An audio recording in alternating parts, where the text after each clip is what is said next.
اسی مناسبت سے چونکہ آج کل ایک مسئلہ چلا ہوا ہے کافی، اس کا بھی ذکر کر دینا مناسب معلوم ہوتا ہے۔ ایک چیز ہوتی ہے جو آج کل بہت کثرت سے استعمال ہو رہی ہے دواؤں میں بھی اور غذاؤں میں بھی، اس کو جیلیٹین کہتے ہیں۔ کبھی نام سنا؟ جیلیٹین، جیلی بھی جیسے آپ نے دیکھا ہوگا آئس کریم وغیرہ کے ساتھ جیلی لگاتے ہیں، جیلی کہتے ہیں، تو وہ بھی جیلیٹین کی بنی ہوئی ہوتی ہے۔ اور یہ جیلیٹین ایک ایسی چیز ہے کہ جو دواؤں میں بھی استعمال ہوتی ہے اور غذاؤں میں بھی، بہت سی غذاؤں میں استعمال ہوتی ہے۔ یہ جیلیٹین جو ہے یہ عام طور سے دو چیزوں سے بنائی جاتی ہے، یا تو کھال سے یا ہڈی سے۔ جو ہمارے جو غیر مسلم ممالک ہیں اس میں تو یہ سور کی ہڈی یا سور کی کھال سے بھی بنائی جاتی ہے، خنزیر کی کھال یا کھال سے، خنزیر کی ہڈی سے، اور گائے کی کھال اور گائے کی ہڈی سے بھی بنائی جاتی ہے۔ دونوں طریقوں سے اس کا بنانا معروف ہے، کبھی اس سے کبھی اس سے بناتے ہیں۔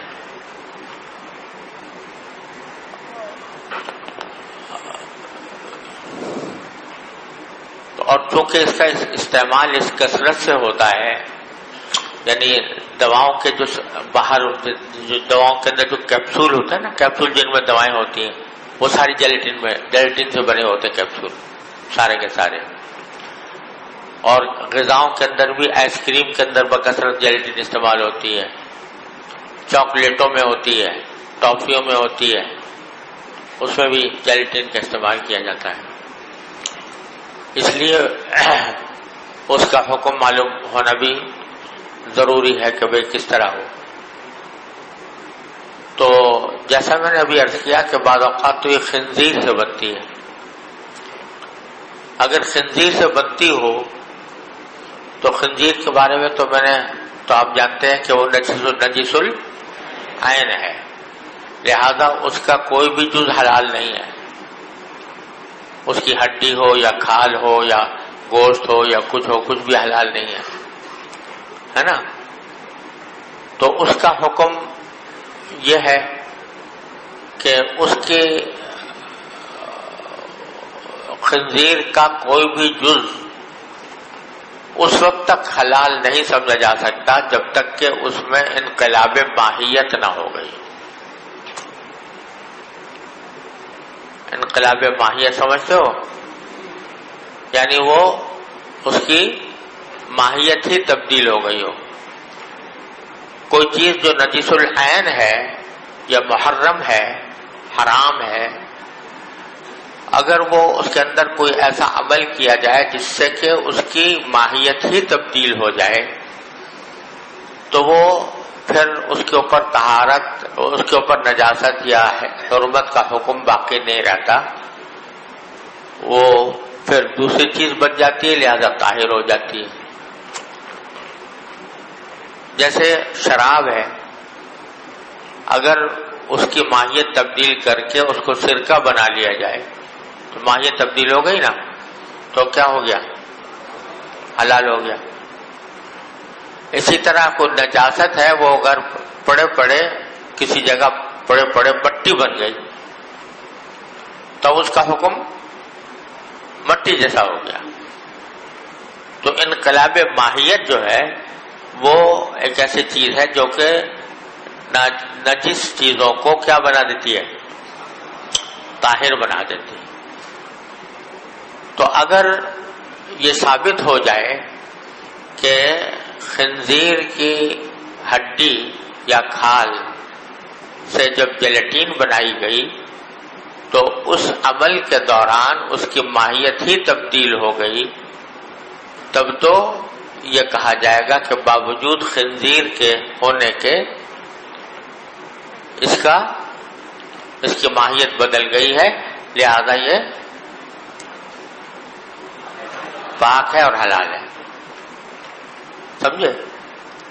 لیکن جیلیٹین بنانے کا جو عمل ہے میں نے خود اس کا جا کر مشاہدہ کیا ایک فیکٹری میں کہ کس طریقے سے جیلیٹین بناتے ہیں، تو اس کو دیکھ کر میں اس بات پر مطمئن نہیں ہو سکا کہ اس میں انقلاب ماہیت ہوتا ہے، کیونکہ انقلاب ماہیت میں ہونا یہ چاہیے کہ وہ چیز بالکل تبدیل ہو گئی ہو، تو وہ چیز تبدیل نہیں ہوتی، البتہ اتنا ہوتا ہے کہ وہ جامد سے مائع بن جاتی ہے۔ کھال ہے یا ہڈی ہے، یہ شروع میں کیا ہوتی ہے؟ جامد ہوتی ہے۔ جب اس کو مختلف اعمال سے گزارا جاتا ہے تو اس گزارنے کے نتیجے میں وہ کیا بن جاتی ہے؟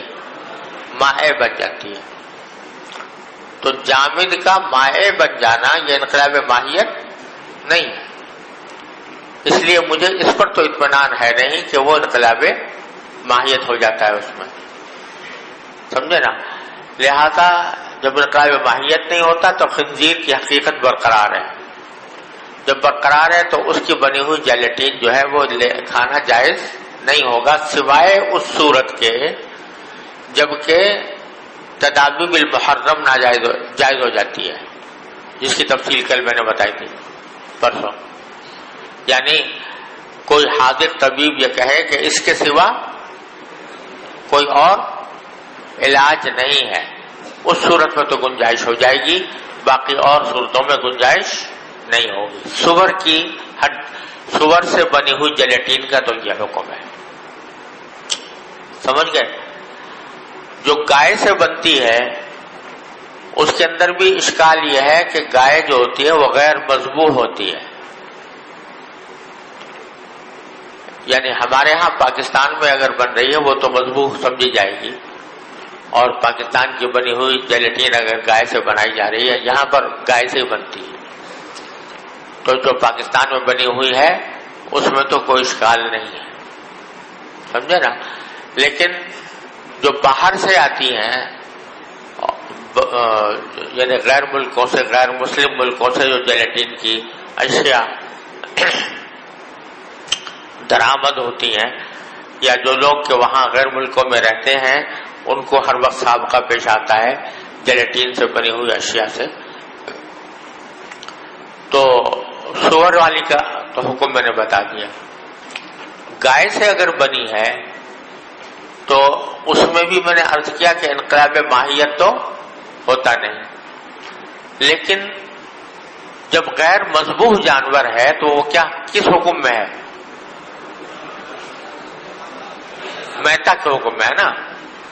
غیر مذبوح جانور یعنی جس کو شرعی طریقے سے ذبح نہ کیا گیا ہو وہ کس حکم میں ہے؟ میتا کے حکم میں ہے۔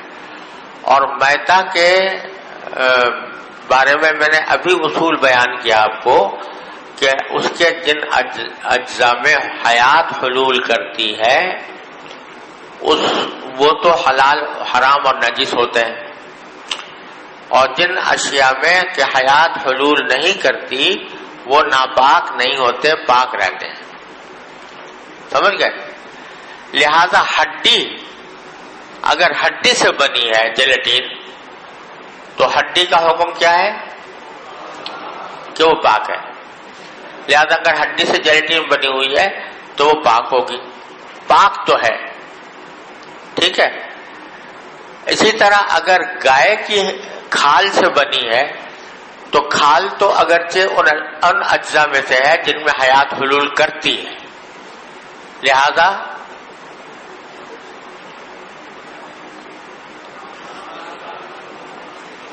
ہے نہیں، مجھ سے غلطی ہوئی، کھال ہے جی، کھال میں کیا ہوتا ہے؟ حیات حلول کرتی ہے، لہذا جب وہ مردار ہوگی تو وہ ناپاک ہو جائے گی، ٹھیک ہے نا؟